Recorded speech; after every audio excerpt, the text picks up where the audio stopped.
자, 이순환 1회차 강의 시작하겠습니다. 자, 시험 친다고 아침부터 고생 많으셨죠? 보니까 처음에 제가 9시 반에 들어왔을 때는 그렇게 덥지 않았는데 한 10시쯤 들어오니까 확실히 이게 후끈거리더라고요. 여러분들이 열내면서 이제 답안지를 작성하신 것 같은데 짜증나시진 않았죠? 뭐 요구하시면서 그렇게 쓰진 않았죠. 충분히 풀 수 있는 문제라 생각하는데 이제 좀 예상 못하신 문제가 있다면 중간 착취 배제, 이거는 쩔이다 이렇게 생각하고 아마 제꼈다가 나오는 거 보고 이거 잘 못 쓰겠는데 이렇게 좀 생각을 하셨을 거예요. 뭐 출제할 때는 지금은 이기 때 목표는 뭐냐면요, 우리 시험에 나온 지 한참 된 거 또는 타 시험에 나왔는데 우리 시험에 안 나온 거 있죠. 요거를 잡을 거예요. 그리고 최신 판례는 3기 때 잡을 거예요. 그러니까 여러분들이 지금 공부하시고 오셔야 되는 거는 최신 판례들 위주로 공부한다 이렇게 하면 시험에 잘 안 나온다 생각하시면 되겠고, 그보다는 기존 쟁점들 위주로 공부를 해와라 이렇게 말씀드릴 수 있겠어요. 근데 뭐가 최신 쟁점이고 뭐가 기존 쟁점인지 모른다, 그러면 그냥 수험서 보고 오시면 돼요. 그렇게 해서 탄탄히 아직까지는 암기할 시간이다 이렇게 말씀을 드리고 너무 급하게 그렇게 작성하지 않으셔도 되겠습니다. 자, 첫 회차 강의니까 일단은 지금 OT를 먼저 할 거예요. OT에서 그 공부 방법 대략 어떻게 된다 이런 말씀을 드리고, 그 다음에는 오늘 시험 문제 푸셨던 거 있죠. 요거 답 어떻게 되는지 좀 궁금하실 거니까 간략하게 강평을 할 겁니다. 어차피 이 내용이 강의 중에 또 들어가거든요. 그렇기 때문에 많은 시간을 할애하진 않을 거고 대략 이런 내용 쓰시면 된다 이 정도로 강평을 할 겁니다. 그렇게 하고 나면 이제 진짜 진도인 기출사례노동법 이렇게 해서 진도를 나갈 거예요. 일단 책 광고부터 좀 하면 요번에 책이 2개 나왔어요. 한 권은 이렇게 포켓북이라고 영어로 써 있죠. 이거는 원래 핵심 요약집이에요. 핵심 요약집으로 제가 냈었는데, 그런데 핵심 요약집은 꼭 있어야 되냐? 아닙니다. 원래 수험서 그냥 보시면 돼요. 근데 수험서를 뒤늦게 접하시는 분들 있잖아요. 또 1차 한다고 공부가 좀 시간이 부족하다 이러신 분들, 그분들 위해서 만들었어요. 그래서 요거는 여기 있는 내용만 그대로 답안지에 옮기면은 그래도 합격권 나온다. 근데 다 옮겨야 된다 이렇게 말씀드릴 수 있겠고, 시간이 부족하셔서 진짜 필요한 쟁점만 보고 싶다 하시는 분들 참고하시면 돼요. 그래서 요거는 필수 서적은 아니고 선택적으로 하시면 되겠고요. 그 다음 두 번째가 기출사례노동법. 이거는 우리 시험뿐만 아니라 다른 시험들 있죠. 노동법 주관식 시험으로 치러지는 것들 다 모아놓은 거예요. 그래서 이걸로 진도를 나갈 거고, 이걸로는 2기까지 학습하실 거예요. 그래서 요거를 2기 안에 마스터를 하신다 생각하시면 되겠어요. 그러면 우리 시험의 패턴이 어떻게 나오냐? 비율의 차이는 있어요. 비율의 차이가 있다는 말씀은 뭐냐면요, 기존 쟁점이란 게 있고, 그 다음에요, 우리 시험에만 나오는 최신 판례가 있거든요. 이게 거의 한 3대3 이렇게 나와요. 비율이 좀 달라져서 2대4 이렇게 나온 적도 있었어요. 하지만은 다른 시험에 나왔는데 우리 시험에 안 나온 거, 또는 우리 시험에 나왔는데 한참 전에 나온 거, 이런 것들이 한 반 정도 섞여 나온다는 겁니다. 그리고 최신 판례로서 적어도 한 2, 3년 전에 있는 것까지 합쳐가지고 좀 예전에 있던 판례 범위가 변경됐다 이런 것들도 나오고 있어요. 그래서 골고루 보셔야 되는데, 지금 여러분들이 이걸 마스터를 한다 이렇게 생각하시면 되겠어요. 작년도 여기 기출사례집에서 한 3문제 나왔고요. 그 다음에 최신 판례에서 또 3문제 이렇게 구성이 됐었거든요. 그래서 이것만 열심히 하셔도 일단 반은 잡는다 생각하시면 되겠습니다. 자, 이렇게 하는 거고, 기출사례노동법 끝나고 나면 또 교재가 있습니까? 라고 물어보실 수 있을 것 같은데, 3기 때는 그냥 프린트로 나갈 거예요. 그때는 유제, 모의고사 플러스 유제 이렇게 나가니까 더 이상 이제 책은 안 사셔도 된다, 책값 때문에 너무 힘들다 하실까봐 3기 때는 프린트로 한다 이렇게 말씀을 드렸어요. 자, 그러면 이제 OT 얘기를 좀 시작해보죠. 자, OT는 구구절절한 내용보다는 이순환의 목표 그리고 공부 방법 이 2가지 말씀드리려고 해요. 일단 우리 이순환의 목표는 뭐냐? 착각하시는 분들이 있는데, 이 시험이 여러분들이 그 실력을 평가한다 생각하시는 분들이 있어요. 그래서 굉장히 스트레스 받고 오시는 분들이 있거든요. 2기 때 여러분들 암기를 측정하는 게 아니고요, 여러분들이 답안지에 적응하는 시간입니다. 그렇기 때문에 답안 작성 연습이다. 연습은 많이 해봐야 되겠죠. 많이 해보고 진짜 본인의 실력으로 겪어봐야 돼요. 그렇게 해서 이제 답안지 어떻게 쓰는 거다, 이렇게 이제 체화시키란 거예요. 근데 희한하게 우리가 뭐 또 쓰라 그러고 평가한다 그러면은 또 지레 겁을 먹기 시작하면서 내 실력을 평가받는다 이렇게 생각들 하시잖아요. 그래서 나중에 보면요, 첫 시작은 좀 이게 바글바글 하시죠. 끝날 때 되면 30% 있어요. 답안지가 지금 수강생 등록 인원을 치면은 2자릿수 200대 이상 나와야 돼요. 근데 일단 안 오신 분들 있죠? 그분들 온라인으로 지금 전환해서 치시는 분들 해서 반반 정도 있더라고요, 비율이. 근데 이런 분들이 그러면 200이라 가정했을 때 200이 나와야 되잖아요, 답안지가. 그런데 나중에 끝날 때 보면 한 60분 나와요. 이 희한하죠? 근데 이분들이 또 3기 때 또 보여요. 그럼 그 얘기는 포기는 안 했는데 공부를 게을리했든지 아니면 뭐 다른 사정이 있었든지 그러겠죠. 근데 매번 첫 회차 강의 때는 의욕이 있었는데 왜 끝날 때는 의욕이 없어지는가? 근데 다시 순환이 바뀌면 다시 또 의욕을 왜 냈다가 또 없어지는가? 미스테리의 문제예요. 그래서 끝까지 계속 유지를 하셔야 되고 모든 문제를 다 써봐야 여러분들이 시험장 가서 쓸 수가 있다. 그래서 한 주 열심히 했다 해서 그게 끝까지 가는 게 아니고요. 근기법상 근로자 풀어본 거예요. 그러면 노조법을 안 풀어봤죠? 그럼 노조법 모르는 거예요. 그러니까 늘 새로운 문제다 생각하시고 저번 주 어떤 점수를 받았든지 간에 신경 쓰지 말고 와서 연습을 해라. 이렇게 말씀을 드립니다. 그래서 모의고사 꼴등한 사람도 붙어요. 모의고사의 점수가 높아야 중요한 게 아니고요. 모의고사에 틀린 걸 얼마나 커버해서 갖고 가느냐 이게 중요하거든요. 그러니까 여러분들은 늘 테스트 받는다 생각하지 마시고 연습하러 왔다. 연습해서 실수했으면 복습하면 됩니다. 그 마인드로 끝까지 시험을 치셔야 되겠습니다. 다음 이제 암기의 되새김질이라고 표현을 썼는데 지금도 이제 암기가 완성돼야 된다 이런 부담감을 느끼시는 분들이 있을 거예요. 암기는요 죽을 때까지 하는 거예요. 지금 여러분들 합격하고 실무에 딱 가잖아요. 그래도 한 며칠 안 본 판례 또 안 떠올라요. 그럼 상담할 때 버벅거리거든요. 그럼 또 봐야 돼요. 그러니까 합격을 해서도 계속 보는데 여러분 몇 번 봤다고 지금 암기가 완성됐다라고 생각하고 지금 합격하니 아니면 불합격하니 이런 생각들을 하시냐. 계속 공부해라. 지겹다 해도 암기가 잘 됐다, 공부가 잘 됐다를 측정하는 요소는요. 찌르면 튀어나오는 게 아니라요. 보는 게 빨라지는 거예요. 어느 페이지에 있다라는 걸 찾아낼 수 있고 그 다음에 읽을 때 예전에 처음 연기 때 학습하실 때는 이 판례 읽어내는데 한 몇 시간 걸렸다.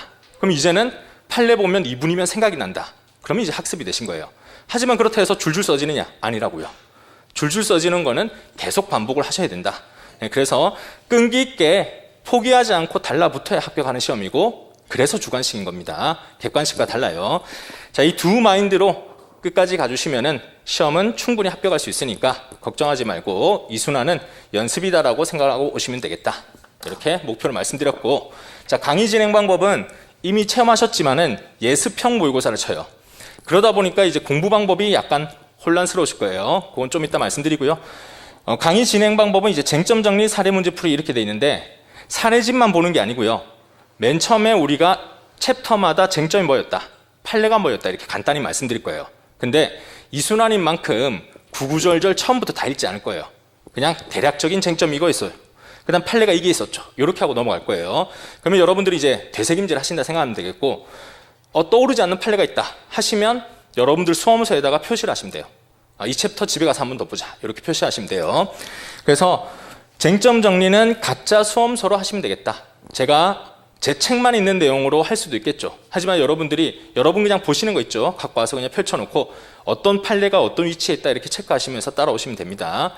요거는 실전노동법 보시든지 뭐 목차 판례 노트를 보시든지 제 거 포켓북을 보시든지 어떤 걸 봐도 상관없고 여러분 보시는 정리된 자료로 보시면 되겠다. 자, 다음에 사례 문제 풀이는요. 이렇게 쟁점 정리하다가 우리 그 실전노동법 수험서에 보면은 챕터 끝날 때 기출문제 있었죠. 그런 문제들이 이 답이 여기 있는 거예요. 그러면 쟁점 정리하다가 갑자기 사례 문제 하나 풀어보는 거죠. 그럼 그때 요 실전노동법 사례 연습 책으로 볼 거예요. 문제는 제가 띄워드릴 건데 여기 있는 해설은 요 책 안으로 보셔야 되겠습니다. 그래서 교재를 안 갖고 오면 공부하는데 굉장히 좀 까다롭다 이렇게 말씀드릴 수 있겠어요. 자, 다음 이제 강의 계획서는요.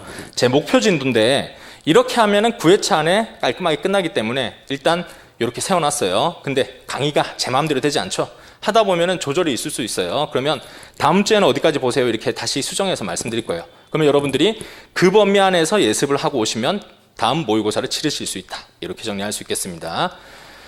자, 다음 3번 답안 작성에 대한 얘기를 조금 해보죠. 답안 작성은 오픈북이 가능하냐 물어보시는데 지금 다 암기가 되었다라고 하시면은 그럴 리가 없다라고 생각해요. 그게 불가능하다. 근데 암기가 돼 있다라고 하시면은 수험 경력이 조금 있겠죠. 그리고 예전부터 훨씬 더 많이 준비를 하셨겠죠. 그러니까 여러분들은 오픈북에 대해서 부끄러워하지 마시고 그냥 하세요. 하시는데 오픈북 할 때는 답안지에는 표기내 주세요. 왜? 그분이 1등 하면은 다른 사람에게 좌절을 줄 수 있어요. 복사 붙여놓게 해놨을 거 아니에요. 그러면 다른 사람들이 보면서 야, 암기 장난 아니다, 나는 떨어졌다 하면서 공부를 안 할 수 있겠죠. 그래서 오픈북은 일정 정도의 감점을 좀 적용할 거예요. 그래서 오픈북은 오픈북이다 이렇게 써주시고요. 그 다음에 서론과 결론은요, 반드시 자신의 힘으로 한번 생각을 해보세요. 책 보고 뺏기는 건 쉽지만은 나의 생각으로 문장 쓰는 건 되게 힘들거든요. 근데 보고 뺏기다가도 마지막 결론 정도는 그래도 책 덮고 나의 생각으로 한번 써보자 이렇게 하는 겁니다. 그러면 적어도 여러분들이 지금 암기 못했던 것이 이런 식으로 들어가는구나 하는 것들을 느낄 수가 있어요. 그럼 적어도 0.5회독 정도의 효과는 있거든요. 이렇게 해서 오픈북 하더라도 결론을 쓰도록 노력하자 이렇게 말씀드리고요. 자, 다음은 한 번 작성해 본 내용을 반복해서 연습할 때 실력이 될 수 있다 이렇게 말씀드린 거는 앞에서 말씀드린 거하고 일맥상통해요. 지금은 시험을 치는 게 아니다. 지금은 공부의 지향점이고 그 다음에 실력이라고 하는 것이 형성되어 있는 시기가 아니다. 그럼 어떻게 해야 실력되느냐? 실수를 바로잡고 앞으로 나가야 될 거 있죠. 외워야 될 거. 그걸 외워야 실력이 되는 거죠. 그래서 답안지는요, 자신의 답안지를 수정해 나갈수록 점수가 올라가요. 근데 희한하게 자기가 생각했던 방향을 사람들이 바꾸기가 쉽지 않거든요. 한번 틀리게 외웠던 판례 계속 틀려요. 그리고 오해했던 법리 계속 오해합니다. 이걸 바로잡아야죠. 안 외워졌던 거 계속 안 외워지거든요. 그러니까 이때 한번 써보다가 막혔다 그러면은 여유가 되신다면 이걸 복습을 해야 된다 이렇게 말씀을 드립니다. 근데 이제 복습도 해야 되고 예습도 해야 되고 너무 난감하죠. 그래서 밑에 공부 방법을 말씀드립니다. 여러분들이 가용할 수 있는 시간, 그리고 여러분들의 지금 공부 어느 정도 쌓았느냐, 여기에 따라서 방향은 달라져야 돼요. 동차하시는 분들 중에 1차와 병행한다. 그래서 지금 강의는 듣고 있지만은 머릿속에서 1차 생각하고 있다, 이런 분들은 1차를 안심할 수 없는 수준이란다면 오픈북 플러스 감각 유지하시고 강의는 그냥 듣고 오시면 되겠습니다. 예습하지 말란 거예요. 예습하지 말고 그냥 3순환을 포기하면 안 된다는 거예요. 이게 1차 하시는 분들의 특징이 뭐냐면요, 1차 합격하는 순간 끝난 것 같아요. 기뻐요. 그런 다음에 이제 2차를 들어가야 되잖아요. 기뻐서 한 일주일 놀거든요. 놀고 난 다음에 이제 3기 때 본격적으로 시작해보자 하는데 나는 답안지 처음 써보는데 옆에 있는 사람들 다 전범위로 보고 있어요. 안 되겠다, 올해는 패스 이렇게 하고 본격적으로 괴롭게 놀기 시작해요. 시험은 아직 2달이 남았잖아요. 그런데 놀자고 하자니 할 게 없고, 그렇다고 공부하자니 실력은 안 되고, 그때부터 그 불면증과 함께 놀기 시작해요. 넷플릭스를 보면서도 즐겁지가 않아요. 그렇기 때문에 포기하지 않으려면 어찌해야 되냐, 책을 놓지 않고 있어야 된다. 그래도 답안지 이런 거구나 하면서 따라오셔야 된다. 그래야 3기 때 다시 한번 달려갈 수 있으니까 이분들은 1차에 집중해라, 평일에는. 그런데 강의는 듣고 복습만 정도, 하루 정도만 하시고 그냥 수업 따라와라 이렇게 말씀드린 거고, 두 번째, 동차생이고 그 다음에 동차 같은 유해생이라 돼 있죠. 이분들은 전제가 2차만 하는 사람들. 근데 요즘 이제 겸손하게 얘기들 하시잖아요. 분명히 작년에 1차 붙었는데도 불구하고 동차랑 같습니다 이렇게 얘기하시잖아요.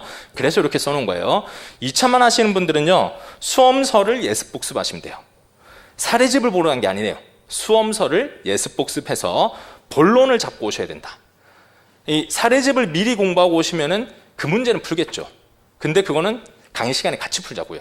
그거 말고 외우는 걸 외워놔야 그래야 와서 연습을 하죠. 그래서 여러분들은 암기를 열심히 닦고 오시면 되겠다.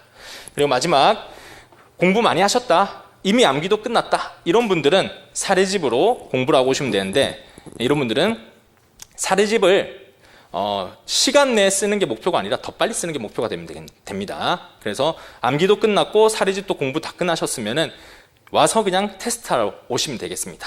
이렇게 해서 여러분 수준에 맞게 공부 방법을 잡으시면 되겠고, 막힌다 하면은 언제든지 방향을 바꾸면 되니까 그런 것들은 개별 상담을 통해서 말씀드리도록 할게요. 자, 이 정도가 OT고요. 그거 말고 오늘 답안지 쓰시면서 좀 공통적으로 느꼈던 그런 생각들이 있을 것 같아요. 여기에 나와 있지는 않은데 제가 구두로 말씀을 드려볼게요. 자, 답안지 작성할 때 첫 줄부터 읽으세요, 마지막부터 읽으세요? 왠지 예의가 있죠. 첫 줄부터 읽어야 될 것 같아. 사람이 무슨 말 하는지는 결론이 뭔데 이렇게 묻는 게 아니라 무슨 얘기인지 썰을 처음부터 들어봐야 되죠. 그래서 첫 줄부터 읽으실 거예요. 그러면 오래 걸려요. 맨 마지막에 물음이 뭔지부터 보시고 다시 위로 올라가는 게 정석입니다. 그래서 뭐 한번 테스트 해볼까요? 자, 1문 해설지 한번 꺼내보시고, 해설지에서 1-1번 문제가 임금 피크제 도입한 A회사의 취업규칙은 갑을 포함한 기존 근로자에게 유효하게 적용되는가? 취업규칙, 기존 근로자 적용되는가? 이걸 묻고 있죠. 그러면 여러분들 머릿속에서 취업규칙 파트구나. 그 다음에 취업규칙이 유효한가 묻고 있죠. 그러면 동의 또는 변경, 거기에서 의견 청취 또는 동의겠구나. 이런 생각 들잖아요. 그렇게 감을 잡고 글을 읽으시면은 여기서 읽어야 될 것들이 보여요. 근데 그렇지 않고 보면요, 재밌죠. 임금 피크제, 고용보장형 이런 것도 있어? 근데 이게 무슨 실익이 있지? 이런 생각들 하시고, 그러면서 또 취업규칙 변경 동의해 줄 것을 요청했는데 갑은 긍정적인데 조합원들이 반대한다.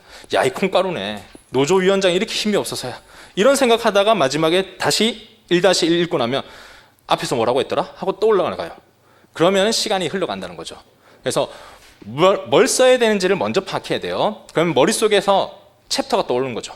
이 챕터에 있는 내용이구나. 이런 생각을 감을 잡고 설문을 읽으셔야 골라낼 것들이 보인다. 이렇게 말씀을 드리고요. 자, 두 번째는요. 세 문제를 먼저 보시는 게 좋아요. 세 문제를 한 문제씩 푸시는 분들 있잖아요. 한 문제 풀고 그 다음 2번 보고 또 한 문제 풀고 또 3번 보고 이렇게 하시는 거. 그거 나쁜 방법은 아니거든요.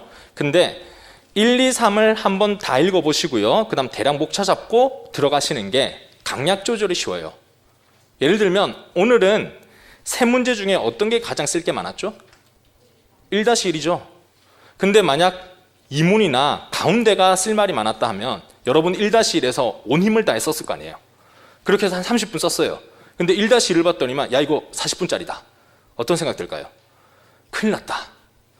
산문은 어떻게 써야 되지? 이런 생각하면서 당황한다고요. 그래서 시험 문제들도요, 다 소요되는 시간이 다릅니다. 어떤 챕터는 양이 많아요. 어떤 챕터는 양이 적어요. 그러니까 먼저 읽으면서 그 대략적인 양을 좀 가늠을 해야 돼요. 근데 이렇게 될 수 있으려면 당연히 본문 알고 있어야죠. 본문에 여기에 관련된 내용이 어느 정도 있더라는 걸 알아야 읽으면서 감이 잡혀요. 그러니까 요거는 지금 당장은 힘들다 하더라도 나중에 실력이 쌓이면 이제 무슨 말인지 아시게 될 겁니다. 그래서 세 문제 다 한번 목 찾아보고 그 다음에 들어가라. 이렇게 하는 것을 한번 기억해 주시면 좋겠고, 완전히 다 풀어라는 게 아니에요. 감을 대략 익히라는 거예요. 1문은 한 30분짜리, 2문은 20분짜리. 그러면 그대로 써도 되겠구나. 이런 식으로. 자, 다음 세 번째는요. 수정하실 때 보니까요. 좀 더럽게 하시더라고요. 더럽다는 말은 글씨가 지저분한 걸 얘기하는 게 아니에요. 글씨는 어떻게든 해독을 해내요. 제가 한번 말씀드린 적 있잖아요. 그냥 이렇게 디귿치읓 써 있으면은 우리는 단체다. 이렇게 생각해요.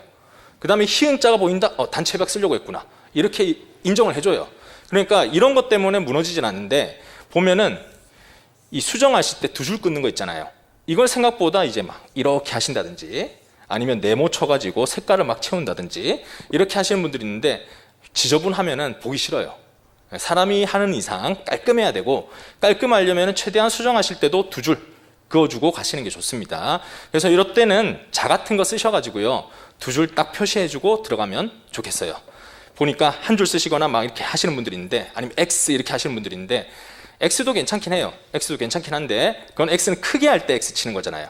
그럼 작게 할 때는 두 줄 긋고 가자. 이렇게 말씀드리고요. 자, 다음 이제 목차 얘기를 좀 해보면요.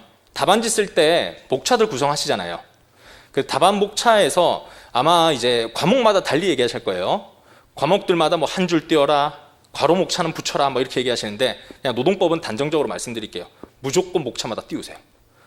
숫자 목차든 괄호 목차든 반괄호 목차든 뭐 가목차든 목차를 썼다면 무조건 한 줄 띄우세요. 목차가 내용입니다. 이거는 이제 교수님들의 연령도 고려하셔야 돼요. 노동법 출제하시는 교수님들은 학회 한번 가보시면 아실 거예요. 안경들을 위로 안 쓰세요. 이렇게 내려 쓰세요. 그러면은 이분들이 채점하시는데 목차가 안 보이잖아요. 그러면은 짜증 내세요. 법학은 목차가 얘기 다 하는 거예요.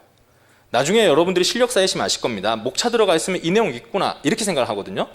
그러니까 여러분들이 그 내용이 비스무리하게 들어가 있으면 오히려 가점도 받습니다. 나는 틀리게 썼는데 교수님들은 잘 썼다고 간주해줘요. 왜? 목차가 있으니까. 목차 있는 애는 착한 애, 목차가 없어? 나쁜 애, 내용 없는 애, 이렇게 생각하시거든요. 그러니까 목차를 통해서 내용 구성한다 생각을 하셔야 되고, 목차가 잘 보일 수 있도록 도드라지게 해주셔야 돼요. 그래서 예전에는 답안지 양식이요, 앞에 세 줄 있었어요. 이렇게 시작했었어요. 그러다 보니까 로마자 쓰고 숫자 목차 쓰고 가로 목차 쓰는 게 다 보였거든요. 요때는 한 줄 띄워도 목차가 있구나 없구나 보였어요. 근데 지금 여러분들 답안지는 한 줄로 돼 있죠. 이렇게 되다 보니까 목차가 눈에 잘 안 띄어요. 요걸 생각하시면은 무조건 한 줄씩 띄운다. 다른 과목에서는 지적한다. 노동법은 예배다 생각하시면 돼요. 노동법은 교수님들이 눈이 나쁘시니까 무조건 한 줄 띄우고 목차를 내용화시키자 이 생각으로 접근하시면 되겠습니다. 물론 이제 다른 과목들 중에는 목차를 그렇게 중요시 안 하는 과목들 있잖아요.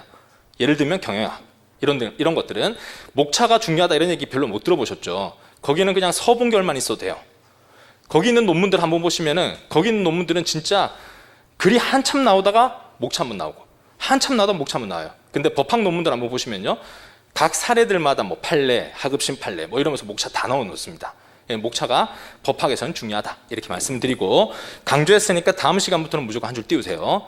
채점할 때도 계속 그 부분은 지적을 할 겁니다. 자, 다음 이제 서본결에 뭐 써야 되냐, 이거는 이제 해설 보면서 계속 연습하실 건데 그냥 마인드만 말씀드릴게요. 서론에는 내용 정리입니다. 되게 뭐 대단한 거 쓰려고 하지 마세요. 그냥 이렇게 가이드를 드리면 챕터 중에 뭐 쓴다 이렇게 생각하시면 돼요. 1번 문제는 취업규칙 불이익변경이다. 그럼 불이익변경인지 동의는 제대로 거쳤는지 알아보겠다 이렇게 가시면 되는 거예요. 그럼 본론에는 뭐 쓰느냐, 본론에는 아시다시피 수험서로 옮기는 거죠. 그 다음 법조문, 판례 이것들을 옮기는 거죠. 그래서 여러분들이 많이 알고 있으면 많이 알고 있을수록 내용이 풍부해지죠. 근데 많이 알수록 또 오버하게 돼요. 그래서 이거는 부족한 사람은 부족해서 힘들고요, 많이 아는 사람은 쓸데없는 걸 많이 써서 힘들어요. 이거는 여러분들 수험 실력에 따라서 좀 강약 조절을 달리 하셔야 되는데 그건 답안지마다 이제 평가받으시면서 보시면 되겠어요. 그리고 마지막 결론은요, 결론은 판단 기준이라는 것을 적용해 가지고 결론 내려야 되죠. 그 판단 기준이 모의고사 쳐보시면 아실 겁니다. 판례죠. 판례를 얼마나 잘 외웠느냐에 따라서 결론도 달라집니다. 그러니까 판례를 계속 강조할 거예요. 판례를 모르면은 결론도 빠집니다. 그렇기 때문에 판례 암기를 소홀히 하지 말자 이렇게 강조를 하고, 그 다음에 판례를 알아도 이제 적용 못 시키는 분들이 있어요. 그런 분들은 사실관계가 무슨 말을 하는지를 잘 모를 때예요. 판례에 있는 단어를 알긴 아는데 그 단어가 사실관계랑 어떻게 매칭되는지를 모를 때가 있다고요. 이럴 때는 이제 사례집을 통해서 연습을 할 거니까 너무 초조하지 않으셔도 된다. 그럼 이제 여러분들이 해야 할 일은 명확하죠. 본론을 어떻게 채울 건가 연습을 해야 된다. 그 본론은 수험서다. 수험서를 계속 갈고 닦아야 되고, 지금 이순환이니까 답안지 잘 써야지 라는 생각으로 문제 풀겠다. 문제 푸는 거는요, 암기 다 된 다음에 푸시면 돼요. 그럼 빨라져요. 근데 그렇지 않고 문제부터 푸시면은 그 문제가 안 풀리기 때문에 결과 문제집만 보면 되겠다 이 생각하시는데 실력이 쌓이지 않고 계속 요령만 생겨요. 그렇게 해서 공부 방법을 말씀을 드려봤습니다. 자, 이렇게 해서 OT 간단히 했고요.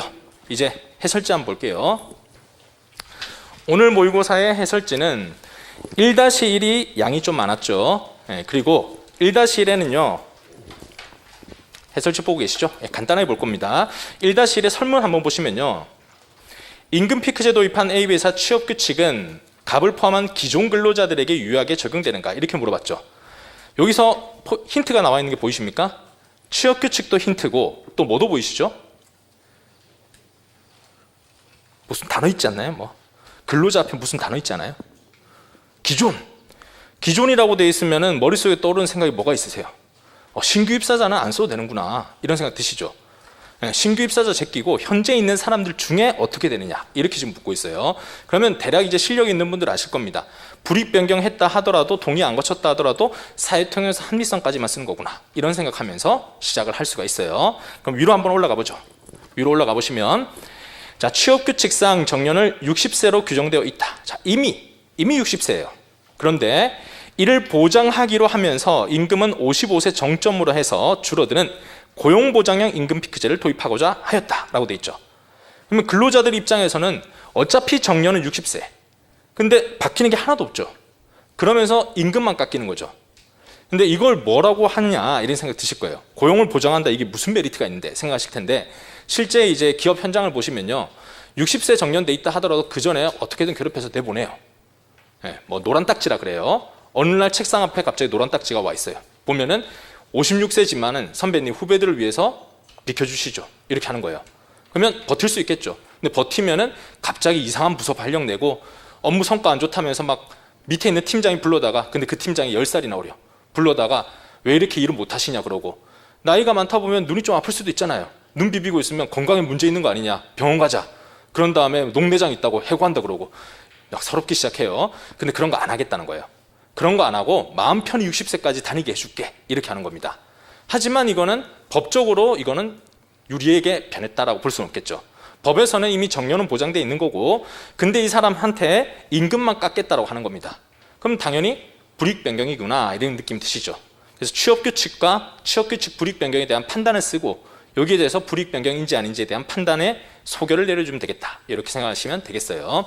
그럼 더 가보시면요, A 회사에서는 근로자 과반수로 조직된 노동조합에게 취업규칙 변경에 대해 동의해 줄 것을 수차례 요청했으나 노동조합 대표자 갑은 긍정적인 반응 보였지만 조합원들은 반대 의견이 많았다. 자, 여기까지 한번 또 끊어보면요, 과반 노조가 있다라고 돼 있죠. 그럼 여러분들 뭘 알 수가 있죠? 취업규칙 불이익 변경을 했을 때 동의주체, 동의주체는 두 가지가 있을 수 있죠. 노조가 있을 때, 노조가 없을 때. 근데 지금 노조가 있을 때니까 답안지 안에는 노조 없을 때에 대한 얘기는 안 써도 되겠구나. 노조가 있으면 과반 노조만 하면 된다. 근데 여기서 이제 좀 더 깊이 생각하신 분들 이원화 일원화 또 떠올렸을 거예요. 근데 이원화 일원화를 떠올려서 적용하자니까 있어요, 없어요? 뭐가? 없죠. 그런 내용들은 안 써도 되겠구나 이런 생각을 이제 가져가시는 거예요. 불이익 변경이 됐고 과반 노조의 동의만 있으면 되겠구나 이렇게 생각하시는 거죠. 자, 더 가보면요, 대표자 갑이 조합원 의견을 무시할 수 없다고 끝내 동의하지 않았다라고 돼 있죠. 그러면 동의가 안 된 거니까 동의 없음에도 불구하고 유효하게 개정할 수 있는가, 이걸 쓰는 거구나 이렇게 생각할 수가 있겠죠. 그래서 챕터가 하나 넘어가는 거죠. 취업규칙 불이익 변경에서 동의를 거치지 않았을 때 유효할 수 있는 경우. 그럼 머릿속에 떠오르는 법리 세 개가 있겠죠. 뭐뭐가 있었습니까? 신규 입사자, 사회통일사 합리성, 그 다음에 단협으로 소급동의할 수 있는지. 근데 소급동의 얘기 안 나와 있죠. 신규 입사자 아니라 물음은 기존이라 돼 있죠. 그러면 쓸 수 있는 거는 사회통일사 한임성만 쓰면 되는구나 이렇게 아시면 되겠죠. 하지만 뒤에 가보니까 회사가 일방적으로 변경하면서 취업규칙을 회사 홈페이지 및 게시판에 공지했다 이렇게 나와 있죠. 이건 뭘 뜻할까요? 주지 의무를 했구나. 그럼 주지 의무는 일단 유효권인가? 유효권은 맞다. 하지만 이것만 있다 해서 유효하다고 볼 수는 없다. 왜? 동의를 해야 되니까. 이렇게 내용 구성하면 되겠구나. 이렇게 해서 어떤 내용을 써야 되겠다라는 감은 잡고 들어가야 된다는 거죠. 자, 이렇게 사실관계 파악을 해보셨고요. 그 다음에 한 편부터는 다음 문제 거기 때문에 요거는 좀 이따 읽을게요. 자, 그럼 이제 논점의 정리부터 한번 가보시죠. 자, 로마자 1번 논점의 정리. 자, 서론이고 서론이라 쓰셔도 되는데 요즘은 좀 사례형 문제들은 세련되게 논점의 정리 이렇게 해요. 그럼 내용 들어가 보시면, 자, 처음에는 설문을 반복해요. 임금 피크제 도입한 A회사 취업규칙이 기존 근로자에게 적용되는지는, 자, 설문에 대한 것은 취업규칙이 유효하게 개정되었는지에 따라 달라질 수 있다라고 했죠. 그러니까 물음에 대해서는 물음이 뭘 뜻한다 이렇게 정리해 준 거예요. 취업규칙 유효성을 묻는 거잖아 이렇게 해준 거죠. 그럼 취업규칙 유효성은 뭘로 평가해야 되느냐? 이제 논의해야 될 순서를 꼭지를 따주는 거예요. 취업규칙이 만약 불이익 변경이면 뭘 해야 되죠? 동의를 거쳐야죠. 취업규칙이 불이익하지 않은 변경이면 뭘 해야 되죠? 의견 청취해야 되죠. 그러니까 불이익 변경인지부터 써야 될 거 아니에요. 두 번째 줄에 나오는 게 취업규칙은 불이익 변경인지에 따라 도입할 때 요건이 달라진다. 그래서 이하에서는 취업규칙이 불이익하게 변경되는지 우선 검토해 보겠다. 이렇게 해서 논의 순서를 잡아주는 거예요. 1번 불이익 변경 여부. 그럼 두 번째는 대표자가 동의를 하지 않았다라고 설문에 나와 있었죠. 그럼 이 설문에 나와 있는 사정을 어떻게 활용할 수 있을까를 얘기해야 되겠죠. 그랬을 때 취업규칙을 일방적으로 변경하고 회사 홈페이지 및 게시판에 공지한 것은 유효한 변경 절차를 거쳤는지를 검토한 뒤 동의 절차를 거치지 않았음에도 취업규칙이 유효하게 개정될 수 있는지를 이하에서 검토해 보겠다라고 했죠. 그래서 지금 두 번째는 뭐 쓰겠다고 하는 거예요? 절차. 과반 노조 동의를 안 했다. 그런데 홈페이지하고 여기에다가 공지를 해버렸어. 이게 유효한 절차야? 이렇게 물어본 거죠. 동의 절차에 대해 알아보겠다. 마지막 세 번째는요, 물론 가정적으로 쓰는 거죠. 동의를 거치지 않았음에도 불구하고 유효하게 개정될 수 있는 예외적인 사례가 있느냐. 물론 여기서 사회통일사 합리성이라는 단어를 쓰셔도 돼요. 근데 제가 노골적으로 쓰진 않았고 동의 안 거쳐도 유효할 수 있는지를 써보겠다. 이렇게 해서 설문에서 지금 세 가지 꼭지가 보여야 된다. 불이익 변경, 두 번째 본사 안에서 절차는 거쳤는지, 세 번째 동의를 안 거쳐도 유효할 수 있는지, 이렇게 지금 나와 있는 겁니다. 좀 느낌 오시나요? 그러면 이제 본문이 뭐 쓰겠다는 게 보이잖아요. 그러니까 서론 읽어보면 이 사람이 대략 어떤 내용 쓰는구나 하고 예상이 되는 거예요. 근데 보면 본문에서 여기서 뭔가 하나 놓친 게 있잖아요. 여러분도 아실 겁니다. 본문에 없어요, 그게. 서론에서 놓친 게 있으면 본문에도 없고요. 그 다음에 결론도 없어요. 근데 갑자기 생각나서 나중에 희한한 데서 등장해요. 결론에서 갑자기 하나가 추가된다든지, 아니면 결론 다 내놓고 갑자기 시작해요. 이제부터 사회통일 상임성을 논해보겠다. 유효는 한데 이제부터 얘기 하나 더 해보자, 이렇게 하는 거예요. 그럼 답안지가 뭔가 이상해 보이죠. 실력이 좀 부족하구나, 이렇게 생각하는 거예요. 다 들어갔는데, 이야기는 다 썼는데 너는 아직 합격권은 아니구나, 이렇게 생각하는 점수가 나오는 거죠. 자, 그래서 서론을 잘 쓸 수 있도록 연습을 해야 되는데, 이 서론은 하루아침에 되는 게 아닙니다. 솔직히 말씀드리면요, 머릿속에서 본론과 결론이 다 떠올랐을 때 서론이 잘 써져요. 그러니까 여러분들이 지금부터 욕심내서 서론 잘 쓰겠다 이렇게 하신다고 잘 되는 게 아닙니다. 많이 풀어보시고 많이 연습해 볼수록 늘어나니까 지금은 좀 부담감을 낮춰두고 시작하시는 게 좋겠습니다. 자, 로마자 2번 가시면 취업규칙의 의 및 불이익 변경의 판단인데요. 이거는 목차 위주로 갈게요. 1번 취업규칙의 의 썼습니다. 이거 꼭 써야 되나요? 물어보실 수 있는데, 설문에서는 취업규칙이라 제시가 돼 있어요. 그래서 꼭 안 써도 문제는 풀 수 있지만은 그래도 의는 한번 기본이다라고 생각하고 한번 잡아주시면 되겠고요. 다음 페이지 가시면은, 자, 불이익 변경의 의, 이거는 꼭 필요하죠. 이거는 불이익인지 아닌지 판단을 해야 되고 어떤 기준으로 판단해야 되는지가 꼭 제시돼야 됩니다. 그래서 불이익 변경의 의 꼭 써줘야 되겠고요. 그다음에 3번 불이익 변경의 판단 기준, 요거는 두 가지로 구성되어 있는 거 알고 계시죠? 하나는 근로자간, 하나는 근로조건간, 이렇게 나눠져 있죠. 그게 지금 1번 동그라미에 일부 근로자 유리, 일부 근로자 분리 이렇게 나와 있고, 2번 동그라미는 근로조건 간의 유분리 이렇게 돼 있죠. 자, 이건 꼭 써야 됩니까? 라고 물어보실 수 있겠죠. 본 사례에서는 이런 게 있었어요, 없었어요? 그냥 전체 근로자한테 임금 피크제 그리고 55세부터 깎여 이렇게 돼 있었죠. 그러니까 근로자 간 유분리 또는 근로조건 간 유분리가 없어요.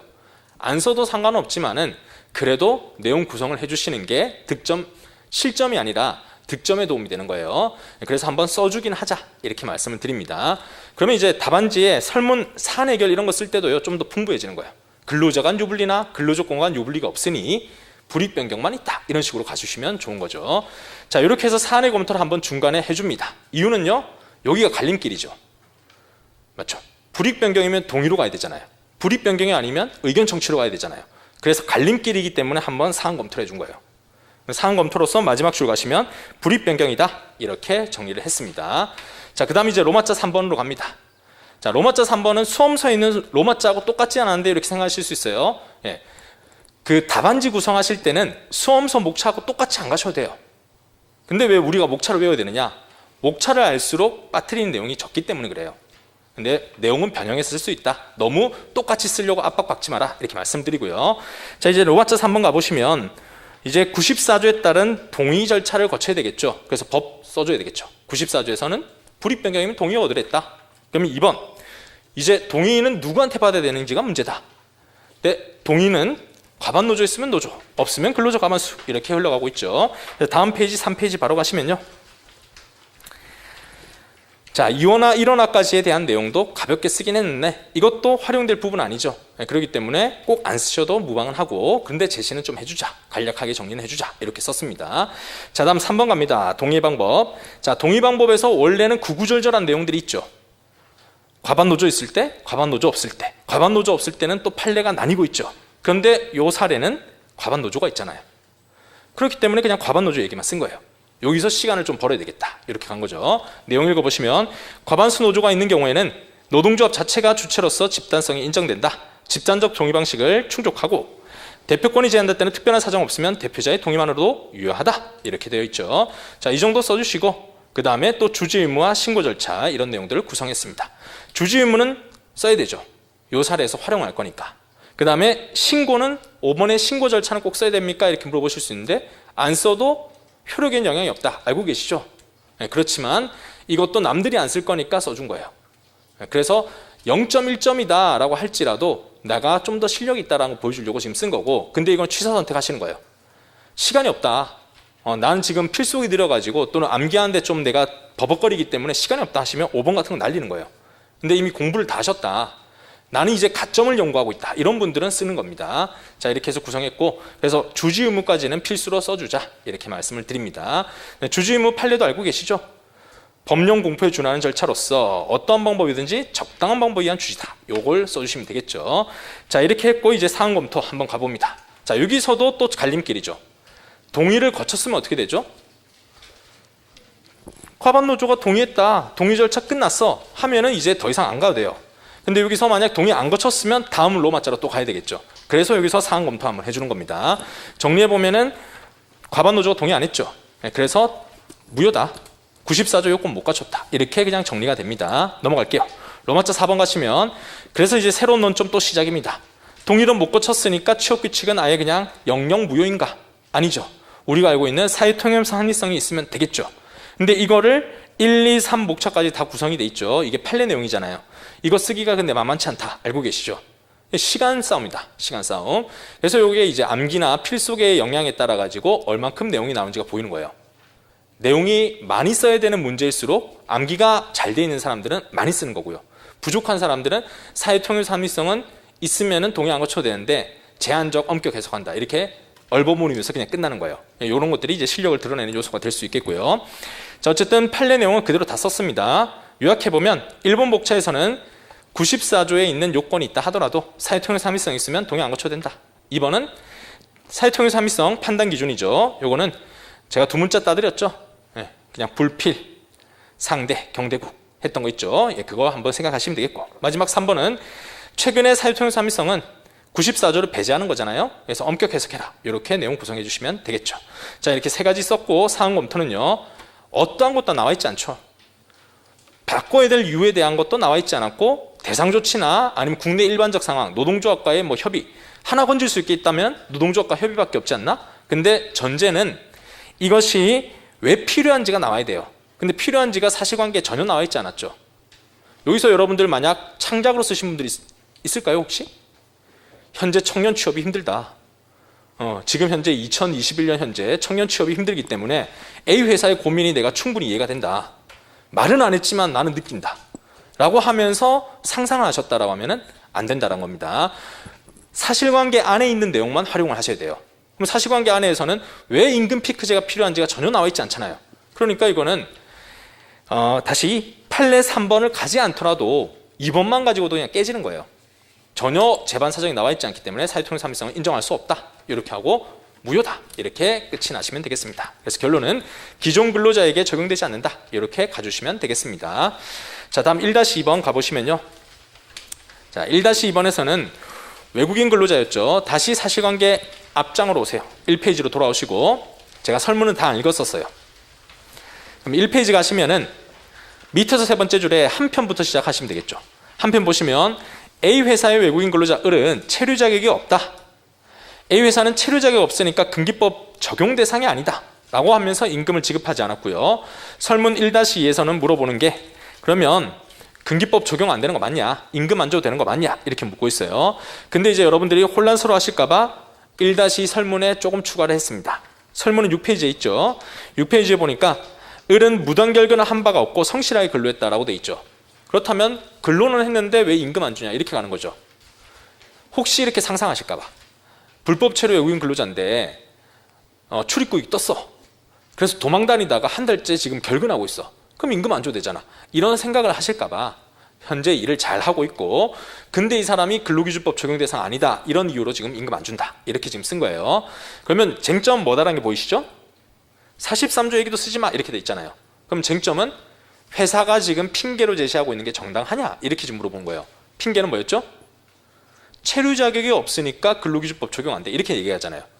불법 체류 외국인 근로자가 근로기준법상 근로자 적용 대상인지 이걸 물어본 거다. 이렇게 정리할 수가 있겠죠. 그래서 이 부분만 여러분들이 구성해 주시면 되겠다. 그럼 6페이지 이제 가보시면 논점 정리 가보겠습니다. 논점 정리는 을이 외국인이다. 근로기준법이 적용되지 않아서 임금을 지급하지 않아도 됨을 주장하고 있다. A회사 주장을 정리했고요. 이거는 오타가 좀 났네요. 이거 좀 지나가시고 취업규칙에 취업 자격이 없는 것으로 제시돼 있다. 이게 설문이다 라고 지금 쓴 건데 오타가 좀 났어요. 죄송합니다. 출입국관리법상 고용제한 규정을 적용받음에도 근로기준법이 적용될 수 있는지 이하에서 검토하겠다 라고 돼 있죠. 자, 이건 뭘 얘기하는지 좀 느낌이 오시죠? 취업 자격이라는 것들은 몇 조에 나와 있다? 기억이 잘 안 나실 수 있는데 근로기준법이 없어요. 출입국관리법, 제18조 여기 나와 있습니다. 그래서 18조까지는 다 안 떠올라도 출입국 관리법에 의한다. 이것만 알고 계셔도 돼요. 그 법에서 체류 자격이 없으면 고용 안 돼라고 돼 있단 말이죠. 그럼 고용이 안 된다라고 돼 있는데 고용을 했잖아요. 그러니까 어떻게 해석해야 돼? 이렇게 문제점이 시작을 하는 거죠. 자, 그래서 1번 관련 조문 및 문제점이라고 돼 있고 여기서는 출입국관리법 제18조 3항 쓰시면 되겠고 문제점 정리해보면 문제점은 바로 2번으로 내려가십시오. 취업 자격 없는 자의 근기법상 지위에 관한 대법원 판례라고 돼 있죠. 이 판례를 써주셔야 되는데 양가로 1번의 취지 이거 있죠. 요거를 잘 써주셔야 됩니다.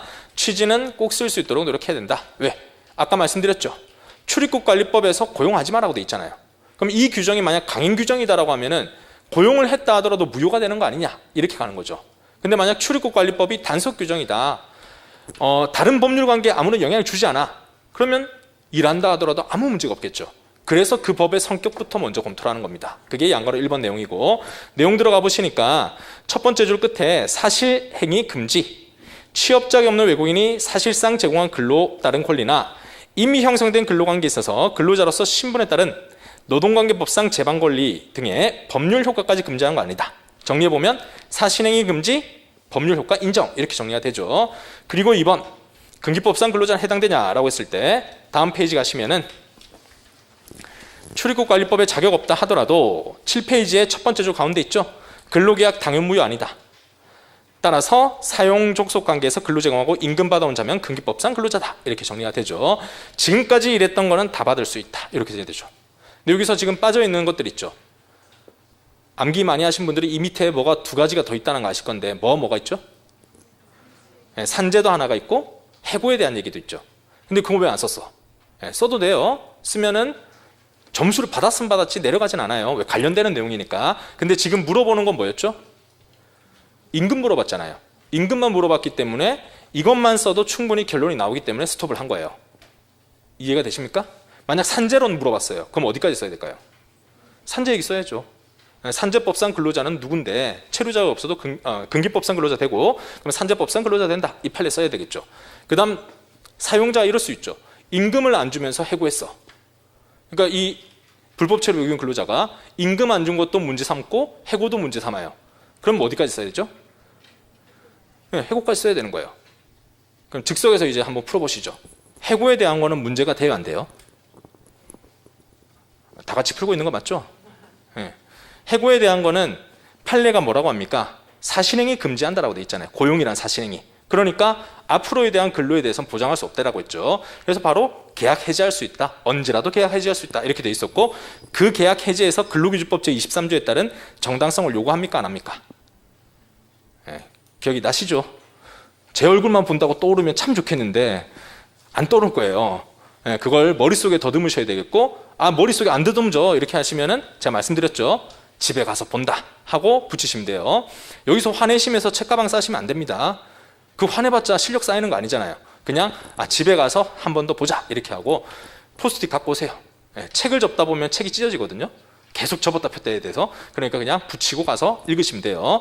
자, 이렇게 해서 두 가지를 구분해라. 임금 문제와 해고 문제를 구분해라 이렇게 말씀드렸고, 외국인은 불법 체류 외국인 근로자는 체류 자격이 없으면은 사실행위가 금지되니까 23조 1항 적용 안 받고 해고됩니다. 자, 이렇게 정리했습니다. 사안 해결은 임금 부분의 문제였기 때문에 무단결근 없이 성실히 근로까지 했기 때문에 임금 지급받을 이유가 없다. 근기법 적용되고 성실히 근로했으니까 임금 줘라. 이렇게 결론을 내렸습니다. 자, 어렵지 않으셨을 거고 마지막 이문 가겠습니다. 자, 이문은 8페이지 펼치셨죠? 읽어볼게요. B회사의 근로자 병은 노동조합 간부 지위를 내세워서 주변 지인들에게 2천만 원을 입금하면 B회사의 취업을 도와줄 수 있다고 말하고 다녔다. 자, 지인들이 B를 믿고 2천만 원을 입금했다. 실제 입사한 사람들은 없다. 병의 행위가 근기법을 위반한 것인지 써라. 이렇게 돼 있죠. 그러면 여러분들은 느낌 오셨을 거예요. 중간 착취 배제 떠올리셨을 거예요. 그럼 중간 착취 배제 중에서 뭐를 지금 묻고 있습니까? 그건 법조문이 떠올라야 되겠죠. 법조문에 보면 누구든지라고 돼 있고 법률에 의하지 않고는이라고 돼 있고 영리로 취업 개입, 중간인으로서 이익 취득하지 않을 것 이렇게 돼 있죠. 그러면 여기 보면 누구든지 안에 들어갔죠. 두 번째, 법률에 의한 겁니까? 아니죠. 법률에 의한 거 두 개밖에 안 되잖아요. 파견법, 그 다음에 직업안정법에 의한 근로자, 직업 속의 사업. 둘 다 아니란 말이죠. 왜? 노조가 뭐 그냥 일반인. 그럼 남은 거 뭐밖에 없어요.